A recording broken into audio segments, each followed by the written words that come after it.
प्रशांत किशोर ने राहुल पर किया तंज। क्या राहुल ओलंपिक रिकॉर्ड के लिए कर रहे हैं यात्रा? क्या राहुल का मकसद फिटनेस साबित करना है? चुनावी रणनीतिकार प्रशांत किशोर ने राहुल गांधी और उनकी अगुवाई में चल रही भारत जोड़ो यात्रा पर तीखा तंज किया है। वो खुद बिहार में पदयात्रा कर रहे हैं, लेकिन राहुल की पदयात्रा पर कटाक्ष करते हुए उन्होंने कहा कि उन्हें सड़क पर चलने का ओलंपिक रिकॉर्ड नहीं बनाना है। प्रशांत किशोर ने कहा, सड़क पर चलने का मुझे ओलंपिक रिकॉर्ड नहीं बनाना है, ना ही मुझे ये दिखाना है कि मैं कितना फिट हूँ। मुझे जनता की समस्या को समझना है, इसलिए मेरी यात्रा की उनसे कोई तुलना ही नहीं है। प्रशांत किशोर ने कहा, उनके लिए यात्रा समाज को निचले स्तर पर समझने का प्रयास और उसका समाधान भी लोगों के माध्यम से ही निकालना है। उन्होंने कहा, राहुल गांधी 3500 किलोमीटर लंबी यात्रा पर है। मेरे लिए किलोमीटर मायने नहीं रखती।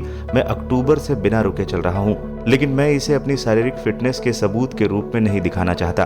बता दें, प्रशांत किशोर ने पहली बार 2014 के लोकसभा चुनाव में नरेंद्र मोदी का चुनाव अभियान संभाला था। चुनाव में बीजेपी की कामयाबी के बाद वो सुर्खियों में आए थे। उन्होंने उसके बाद कई राजनीतिक दलों के लिए चुनावी प्रचार की जिम्मेदारी संभाली। साल 2021 में पश्चिम बंगाल में विधानसभा चुनाव हुए और यहां उन्होंने ममता बनर्जी को एक बार फिर जीत दिलवाई।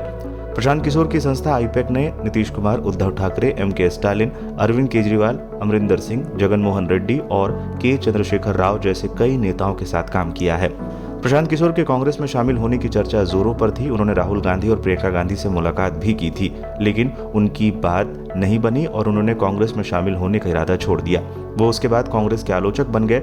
उनके ताजे हमले को इसी क्रम में देखा जा रहा है। राहुल गांधी की अगुवाई में चल रही कांग्रेस की भारत जोड़ो यात्रा 7 सितंबर को तमिलनाडु के कन्याकुमारी से शुरू हुई। ये अब तक तमिलनाडु, केरल, कर्नाटक, आंध्र प्रदेश, तेलंगाना, महाराष्ट्र, मध्य प्रदेश, राजस्थान और उत्तर प्रदेश से गुजर चुकी है। ये पदयात्रा फिलहाल हरियाणा में है। ये वहां से पंजाब होते हुए जम्मू कश्मीर जाएगी। श्रीनगर में उसका समापन जनवरी में हो जाएगा। ये कुल 12 राज्यों से गुजरेगी और लगभग 3600 किलोमीटर की दूरी तय करेगी।